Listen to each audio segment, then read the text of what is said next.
Some of us went to Oak Grove. Some of us went to... Where? Where? Hello? Well, there were a few intruders in here tonight.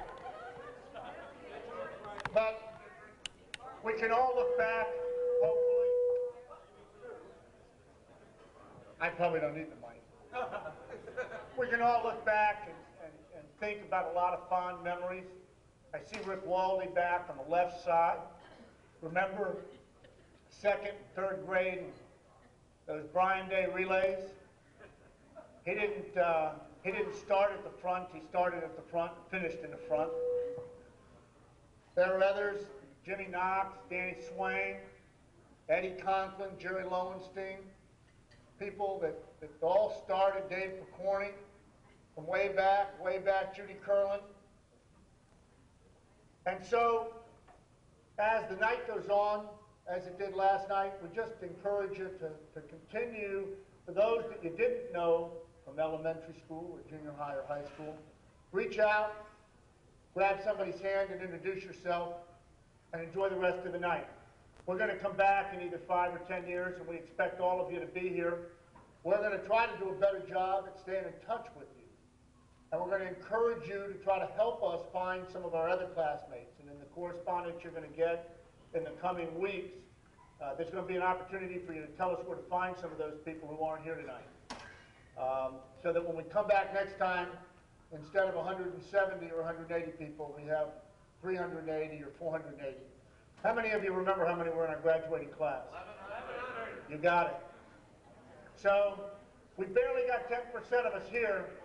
The next year, next time around, we're going to try to do maybe 25 or 30%. With that, I'd like to bring my partner up here, Michael Green. Yeah, Michael and I were partners. Michael and I were partners back then, and Michael and I have remained friends. There are very few people in this room that I consider as good a friend as I consider Michael. I'm a good lawyer lobbyist. He's a real good lawyer. In fact, he's one of the best in town. They don't come much better. They don't come better from a lawyering standpoint. They don't come better from an integrity standpoint. They don't come better from a friendship standpoint. My good friend, Michael Green. And your president. You know, it's not often that I get a little tongue-tied or speechless, but this event just always blows me away because we go back to a very fundamental point in our lives and in our existences, which is, you know, high school, and building up from, obviously, elementary school to junior high school and high school. And I make a point of not only attending these, but making sure they occur, because these relationships are more important than any of the relationships I've had in my life, except for obviously my marriage and that family situation. But I mean, I've been to college and law school, and I don't mind being done for money for the Alumni Association, but we have the reunions, and I go to occasionally, and no, they're in Boston and Chicago, but this is something very, very special. And I try and walk around the room, and I see all of you, and it brings back just incredible memories for me. And I feel really blessed in the fact that I got to be in North Miami from 1969 to 71 and experience a part of Americana that I can't explain to my children, although they love hearing the stories about it. And I was going to ask Mr. Boggy if he would reminisce with me, but I didn't think I wanted to take him there since he's 82 years old, his heart's kind of frail, and I was going to take him to task about a few of the suspensions I incurred. And it's not an issue of who's right or wrong, just, you know, it was hell trying to explain to, you know, the colleges, you know, why I was seeking entry and I had been suspended from high school a couple times, which necessitated a really close-cut haircut. Be that as it may, it worked out for the best because having a close-cut haircut prepared me for my future. A few things I need to share with you that most of you don't know. My running for president was, and I've never even told, I don't think I've shared this with anybody, was kind of a weird, quirky thing. as most of you know, I wasn't really active in clubs or involved in many things in the school. But I mean, I loved our environment. I loved the school. I mean, I showed up most days. The modular system made it convenient to be existential about it. And people always ask me, like, why are you running for president of the class? Well, that was part of it. That was part of it, because my slogan was "Time for a Change," and I had nothing, you know, bad or ill will about what the administration was about. But I just thought it'd be neat to put a different flavor on the school, especially through what we were going through. And I'm not a person who believes in omens or things like that, but literally I had a dream that said, "Run for president." And the reason I'm telling this story is that why I ran for president came to me in a dream, and I decided to run for president. And what that did was prepare me in a leadership role that followed me for the rest of my life. The weirdest thing is, I became president of the class. You know, we'd have those weekly meetings, and you know, I think I would lead some of them. There's evidence of that in the yearbooks. I ended up becoming the president of my college, of my law school, president of the law review. And then I said, okay, I'm going to go into politics. When I came back to South Florida, there was no way I was going into politics. I couldn't do it, especially down in Miami, as you can imagine. And Ron was more than there for all of us. And I'm very proud of what Ron has accomplished, because this is one of the most incredible human beings I have met in my life. Here's where I'm going with this story, because I need to tell you a little bit about Mr. Book. And this is about all of you, as well as myself and Ron, because this is what friendship and relationships and classmates, to me, are about. Ron was Mr. Pioneer. I mean, him, Jose, Rex Bishop. I mean, these were the guys who, like, the natural leaders and mouthpieces of our class and of our years. So, like, Michael Green coming along was kind of like, literally, your proverbial out of left field foul ball. And I wanted to do this because something in me finally wanted to start making a contribution to what our school and our society was about, which is where I was going with this. And this is a story, I don't think Ron knows if I know about what had happened, but Ron wanted to be the president of the class. Jose Gonzalez, an esteemed individual, great man, and I'm so happy he's here tonight. Was the president of the school at the time. And I think Ron wanted to be the president, but for some reason, I think I got there first to put my name into the hat. And Ron was going to run for president, and he said, if Michael Green is running, I'm not running against my friend. My friendship is too important to me to have that happen as sort of like a popularity contest. So Ron withdrew his aspirations to be the president and said, I'll be his vice president. And I mean, that's the kind of man Ron Book is.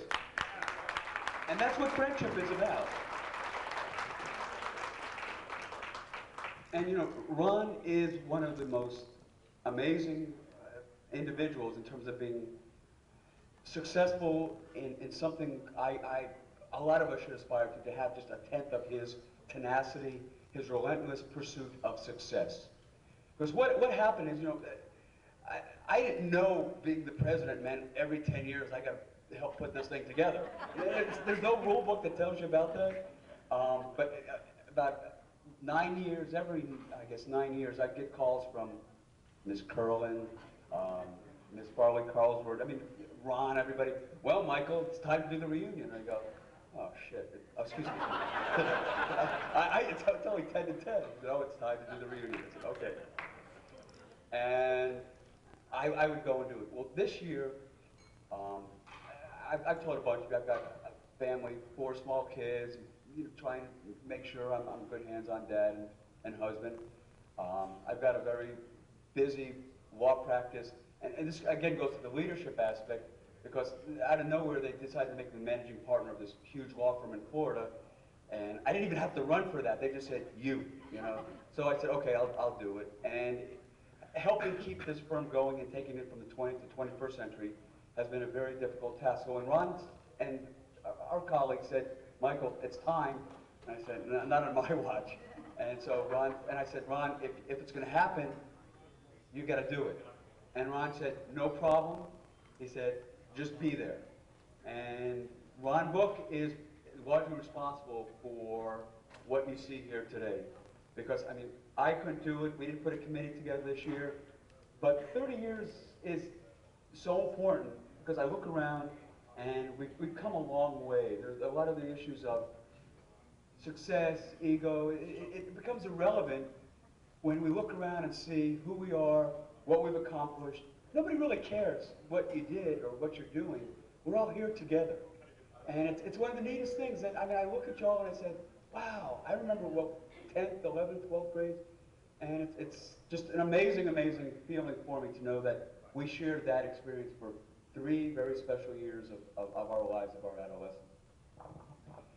And anyway, this is a sort of a long-winded introduction and commentary about our class, which I really did mean to do. But I thought it was important that y'all should know about this, because this is the 30-year reunion, and God willing, I think we're only about halfway through. So, you know, we plan on doing a 40, 50, 60. And I guess at the 60, it's going to be really interesting to see who's going to be, you know, who hasn't changed the most. Let's give an award for that. And the weird thing is probably going to be by then, science is going to be so, you know, amazing. They're going to take, you know, like one of our cells, reclone us, you know, morph it back on, and we're all going to come back looking like... You'll have a full head of hair because, you know, I keep trying, you know, but the weird thing about having a full head of hair is that I don't think my kids would recognize me. And then there's nothing worse than like, you know, the kid looking at you saying, who are you? You know, and when it's your own child. So the full head of hair it would be nice, but what's nicer is just, you know, trying to stay, you know, true to who I am. Anyway, from the bottom of my heart, I feel so blessed you all are here. We're friends. It meant enough for you to travel from all places in the world to come here today. You'll see from some of the awards where some people have come from because it was important to them to be part of this event. And look, I'm blessed in many respects. One of the things I feel the most blessed in is having y'all as friends. And for me, that's what it's largely about. Anyway, let's go from there. Thank you.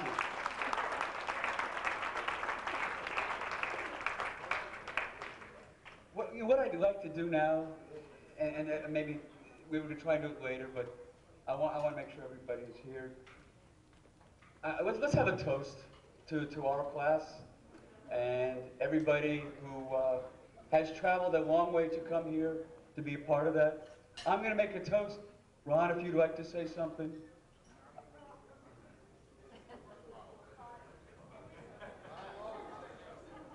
And you know what, this isn't my show. I mean, I'm going to say a few more brief words, as they don't pay me by the word, they pay me by the page. So, if anybody else would like to say anything, that's fine.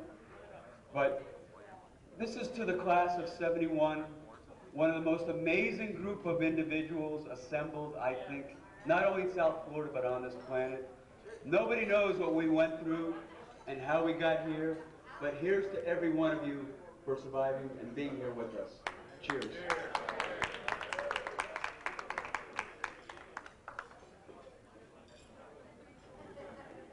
Now what I'd like to do, if you don't mind, part of what we want to do is create a database so that our next events will have better attendance. Also, what I would like to do is get everybody who has email, and I'm not sure I know anybody who doesn't have email anymore, because not only, Sandy, good. Sandy, you know, it's free now. You can get juno.com for free. So that's what we'd like to try and do, and maybe I'll ask for some volunteers later, is create a newsletter that maybe goes out once a quarter, once a year, that, you know, you can just do in your address book, have, you know, 500 names in there. We can just do 3-4 pages of updates on what goes on, you know, in our class. But be that as it may, one thing I'd like to do is a moment of silence for some of our classmates who have passed on. And